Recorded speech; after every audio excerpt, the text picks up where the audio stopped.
दिवंगत माजी उपमुख्यमंत्री अजित पवारांच्या विमान अपघाताची सखोल चौकशी करा. व्हीएसआर कंपनी आणि संबंधित अधिकाऱ्यांवर कडक कारवाई करावी यासाठी राष्ट्रवादी शरद पवार गटाचे आमदार रोहित पवार आक्रमक झाले आहेत.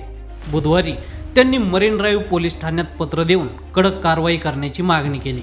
अशातच आज रोहित पवार बारामती तालुका पोलीस ठाण्यामध्ये गुन्हा दाखल करण्यासाठी पोहोचले.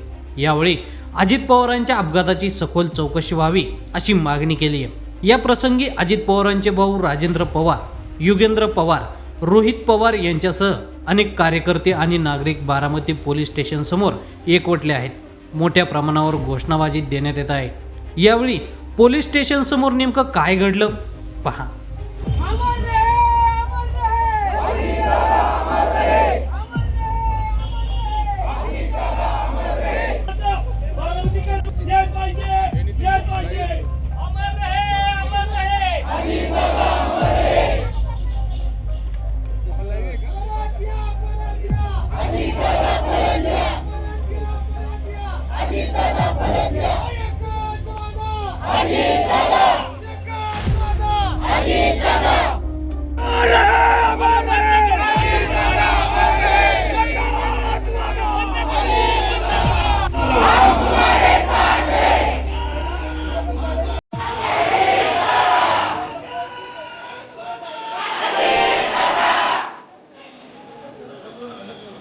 चला चला चला